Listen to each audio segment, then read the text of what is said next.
기도하시겠습니다. 하나님 아버지, 감사합니다. 지난밤도 지켜주시고 오늘도 이 하루를 말씀과 함께 시작하게 하심에 감사드립니다. 오늘도 허락하신 말씀을 읽고 나눌 때에 이 자리에 함께하여 주셔서 말씀이 이해되고 깨달아지게 하여 주시옵소서. 오늘도 말씀 붙잡고 승리하는 하루 되게 하여 주시옵소서. 예수님의 이름으로 기도합니다. 아멘.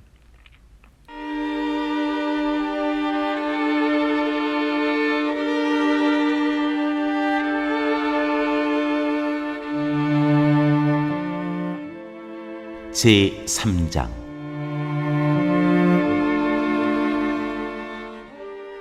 하박국의 기도.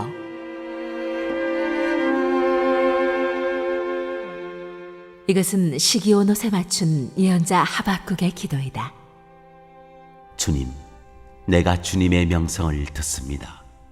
주님, 주님께서 하신 일을 보고 놀랍니다. 주님의 일을 우리 시대에도 새롭게 하여 주십시오. 우리 시대에도 알려주십시오.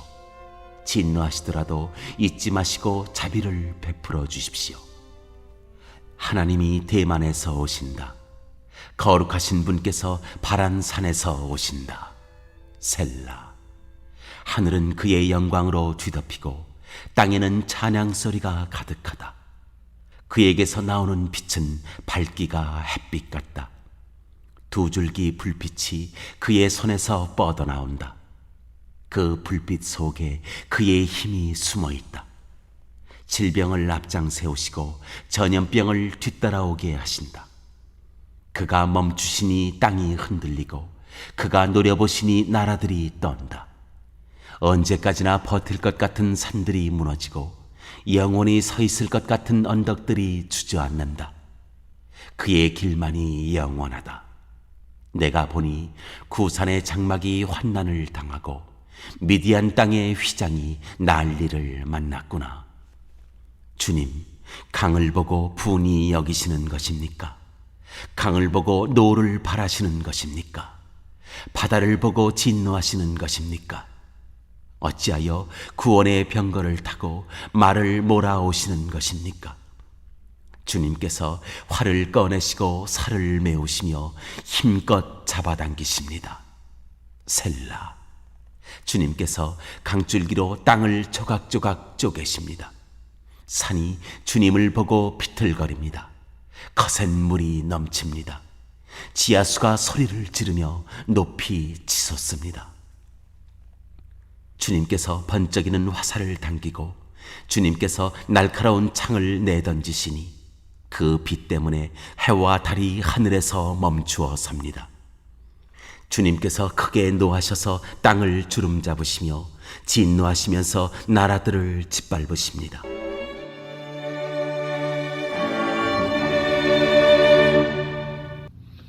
안녕하세요. 7월 28일 수요일입니다.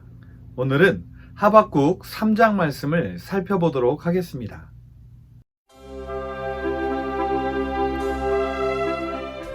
우리는 어제 불의를 행하는 남유다를 징계하기 위해 왜 더 악한 바벨로니아를 세우셨느냐고 하는 하박국의 질문에 악한 자는 반드시 망한다 라는 원리를 말씀해 주시며 그 대답을 대신하시는 하나님의 말씀을 살펴보았습니다. 그러면서 결론적으로 모든 판단과 심판 그리고 징계는 영원히 살아계신 하나님의 주권임을 분명히 하셨습니다. 하박국은 더 이상 할 말이 없었습니다.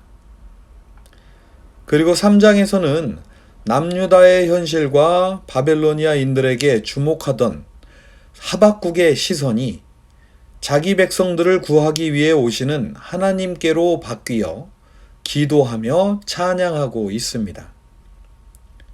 오늘은 이 하박국의 기도와 찬양을 살펴보도록 하겠습니다. 먼저 하박국은 2절에 이렇게 기도합니다. 주님, 내가 주님의 명성을 듣습니다. 주님, 주님께서 하신 일을 보고 놀랍니다. 주님의 일을 우리 시대에도 새롭게 하여 주십시오. 우리 시대에도 알려주십시오. 진노하시더라도 잊지 마시고 자비를 베풀어 주십시오. 하박국은 하나님에 대해서 잘 알고 있었지만 너무나도 부정하고 싶은 남유다의 현실 때문에 하나님에 대해 오해하고 있었습니다. 그러나 다시 정신을 차려 보니 하나님의 명성은 그야말로 전 세계에 자자하였고 그가 하신 일들은 놀라운 일들 뿐이었습니다. 그래서 하박국은 이전 시대 사람들에게 행하셨던 놀라운 일들을 자기가 살고 있는 이 시대에도 행하여 달라고 기도합니다. 비록 자신들의 죄로 인해 진노하셨을지라도 하나님의 백성들을 잊지 말고 자비를 베풀어 달라고 기도합니다. 3절부터 19절까지는 찬양이 이어집니다. 찬양의 내용은 크게 두 가지로 나눌 수 있는데요. 첫째는 하나님께서 나타나셔서 자기 백성을 구하시는 장면이 그려져 있고, 두 번째로는 나타나신 하나님에 대한 하박국의 고백이 기록되어 있습니다. 먼저 하나님께서 나타나셔서 백성들을 구하시는 모습을 찬양하는 내용을 살펴보도록 하겠습니다. 3절입니다. 하나님이 대만에서 오신다. 거룩하신 분께서 바란산에서 오신다. 하늘은 그의 영광으로 뒤덮이고 땅에는 찬양 소리가 가득하다. 그에게서 나오는 빛은 밝기가 햇빛 같다. 두 줄기 불빛이 그의 손에서 뻗어 나온다. 그 불빛 속에 그의 힘이 숨어 있다. 질병을 앞장 세우시고 전염병을 뒤따라오게 하신다. 첫째는 하나님께서 나타나시는데 대만에서 바란산에서 오신다고 하십니다.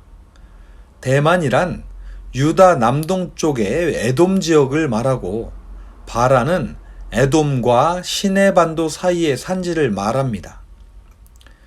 대만과 바란산에서 나타나신 하나님이란 출애굽한 이스라엘 백성들에게 시내산과 광야에서 나타난 하나님을 묘사하고 있는 것으로 하박국이 들었던 조상들의 이야기를 떠올리게 합니다. 하나님께서 나타나시자 하늘은 그의 영광으로 뒤덮이고 땅에는 찬양 소리가 가득합니다. 그리고 그에게서 나오는 빛은 햇빛과 같은데 두 줄기 불빛이 그의 손에서 뻗어나온다고 합니다. 여기서 말하는 두 줄기 빛이란 무엇일까요? 아마도 이것은 공의를 말하는 것이 아닐까 합니다. 하나님은 증인을 서게 하시더라도 항상 2명 이상의 증인을 요구하셨습니다. 이것은 곧 한쪽으로 치우침이 없어야 한다는 것을 말씀하시는 것이지요. 하나님은 그러한 치우침이 없으시고 공의로우시기 때문에 그 불빛 속에 힘이 숨어 있는 것입니다. 그리고 하나님은 그 공의의 힘과 함께 질병을 앞세우고 전염병을 뒤따라오게 하신다고 합니다.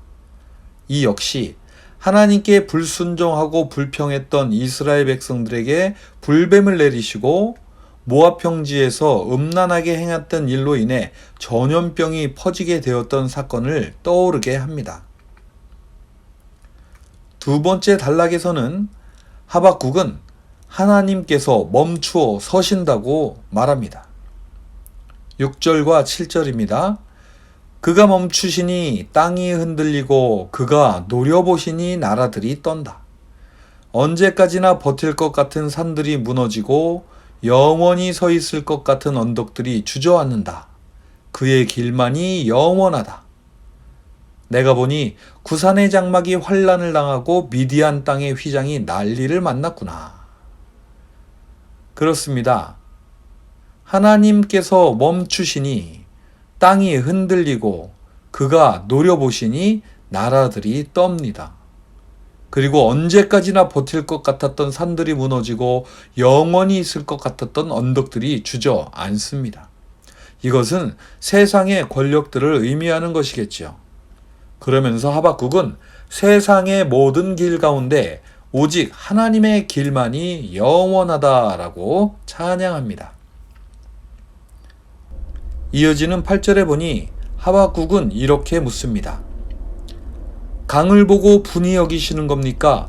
강을 보고 노를 바라시는 겁니까? 바다를 보고 진노하시는 겁니까? 하나님은 어찌하여 구원의 병거를 타시고 말을 몰아서 나타나셨나요?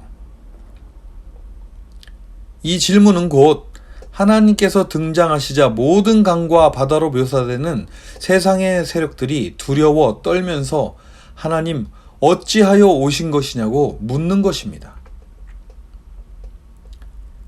이제 하나님은 활을 꺼내셔서 살을 메우시고 힘껏 잡아 당기십니다. 이는 곧 심판을 준비하시고 계신다는 말씀이죠. 그러자 땅, 강줄기, 산, 거센물, 지하수로 묘사되는 이 세상의 세력들은 어쩔 줄을 몰라 합니다. 이어지는 11절에 보면 이제 하나님은 화살을 쏘시고 창을 던지십니다. 그러자 해와 달이 멈춥니다. 그리고 하나님은 땅을 주름 잡으시고 나라들을 짓밟으십니다. 하나님은 도대체 왜 나타나셔서 화살을 쏘시고 창을 던지신 것일까요? 13절에 보니 하나님께서는 자기 백성을 구하기 위해 오신다고 말합니다. 하나님께서 친히 기름 부으신 사람을 구원하시려고 오신다는 것입니다. 하나님은 그렇게 오셔서 악한 족속의 우두머리를 치십니다. 그리고 그를 따르는 자들을 치신다고 합니다. 그런데 언제 이렇게 하시나요? 하나님의 백성들이 악한 족속으로부터 흩어짐을 당하려 할 때에, 악한 족속들이 폭풍처럼 밀려올 때에, 또한 숨어있는 가엾은 사람을 잡아먹으려고 입을 벌릴 바로 그때, 그 절체절명의 순간에 하나님은 오신다고 합니다. 이제부터 하박국의 개인적인 고백이 찬양의 내용을 이룹니다. 16절에 이렇게 기록하고 있습니다. 그 소리를 듣고 나의 창자가 뒤틀린다. 그 소리에 나의 입술이 떨린다. 나의 뼈가 속에서부터 썩어 들어간다. 나의 다리가 후들거린다. 그렇습니다. 이 얼마나 무서운 일인가요? 하박국은 하나님의 백성이지만 하나님께서 바다를 밟고 큰 물결을 휘젓듯이 악한 자들을 심판하시는 것을 보니 그의 창자가 뒤틀리고 입술이 떨리며 뼈가 속에서부터 썩어 들어가듯이 오싹해지며 다리가 후들거린다는 것입니다. 하지만 하박국은 두려움 가운데서 믿음의 고백을 합니다. 16절 하반절에 이렇게 기록하고 있습니다. 그러나 나는 우리를 침략한 백성이 재난당할 날을 참고 기다리겠다. 그렇습니다. 불평하고 있던 하박국에게 나타나셔서 교만하지 말아라. 의인은 믿음으로 말미암아 산다. 라고 말씀하셨던 그 말씀을 하박국은 이제서야 고백하는 것입니다. 그래서 그는 하나님께서 나타나셔서 하나님의 백성들을 침략한 백성이 재난당할 날을 참고 기다리겠다고 고백하는 것입니다. 하박국은 또한 17절과 18절에 이렇게 고백을 합니다. 무화과 나무에 과일이 없고 포도나무에 열매가 없을지라도 올리브나무에서 딸 것이 없고 밭에서 거두어 드릴 것이 없을지라도 우리의 양이 없고 외양간에 소가 없을지라도 나는 주님 안에서 즐거워하련다. 나를 구원하신 하나님 안에서 기뻐하련다. 그렇습니다. 그가 비록 지금은 아무것도 가진 것이 없고 또한 앞으로도 거두어 드릴 소출 혹은 양떼와 송아지가 없더라도 하박국은 오직 구원의 하나님 안에서 기뻐할 수 있다라고 믿음의 고백을 하는 것입니다.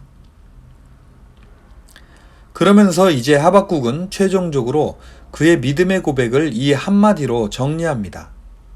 19절에 이렇게 말합니다. 주 하나님은 나의 힘이시다. 그렇습니다. 무엇이 두렵습니까? 우리를 살게 하시는 분은 오직 우리 주 하나님이십니다. 그분만이 우리들을 사랑하시며 그분만이 우리들을 위해 모든 것을 하실 수 있으신 분이십니다. 하박국은 하나님께서는 자신의 발을 사슴의 발과 같이 하셔서 산등성이를 마구 치닫게 하신다라고 고백을 합니다. 사슴이 얼마나 높이 뛰는지 아시지요? 제가 어렸을 때 사슴 농장에 가보았었는데 철조망이 보통 3m 이상 아주 높았습니다. 왜 이렇게 철조망이 높냐고 주인 아저씨에게 물어보았더니 사슴들에게 이 정도 높이는 아무것도 아니라고 하시면서 원래 이보다 더 높게 철조망을 쳐놓아야 이들이 도망을 못 간다고 하시던 말씀이 기억이 납니다. 그렇습니다. 불의한 삶에 갇혀 어렵고 힘들게 사는 것이 아니라 죄의 사슬에서 놓아줄 테니 이제 어려움을 극복하고 또한 그 모든 어려움에서 내가 너희들을 구하여 줄 테니 사슴과 같이 뛰어 놀라고 하십니다. 이것이 바로 하박국 선지자의 마지막 고백이요 찬양입니다. 지금까지 우리는 남유다의 불의함으로 인해 불평을 하던 하박국 선지자가 그 모든 것을 해결하시겠다고 하는 하나님의 약속으로 인해 잃어버렸던 마음의 평정을 되찾고 그의 눈이 열려 구원의 하나님을 다시 보게 되며 기도하고 찬양을 드리는 내용을 살펴보았습니다. 저는 오늘도 하박국의 이야기를 살펴보며 수천 년 동안 아브라함과의 약속을 지키시고 그의 후손들을 돌보아 주셨던 하나님의 신실하심을 다시 한번 보게 됩니다. 그리고 하나님에 대한 신뢰와 믿음이 날이 갈수록 깊어지게 됨을 느낍니다. 지금까지 그리고 앞으로도 하나님은 자기의 백성들을 지켜주시며 구원해 주십니다.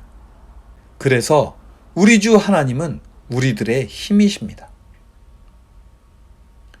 오늘도 세상이 비록 우리들의 눈을 흐리게 하고 마음을 흔들지라도 언제나 변함없이 자기 백성들을 지키고 계시는 그리고 영원한 세계로 인도하시는 우리 주 하나님을 힘입어 그 안에서 사슴과 같은 힘을 얻고 구원의 하나님의 영광을 마음껏 찬양하시며 전파하시는 복된 저와 여러분이 되시기를 바랍니다. 기도하시겠습니다. 하나님 아버지 감사합니다. 하박국의 기도와 찬양을 통해 하나님 아버지를 다시 느끼며 우리가 얼마나 하나님의 귀한 돌보심 안에 있는지를 깨닫게 됩니다. 오늘도 하나님 아버지의 돌보심 가운데 사슴과 같은 힘을 얻어 마음껏 구원의 하나님을 찬양하고 전파하는 복된 하루 되게 하여 주시옵소서.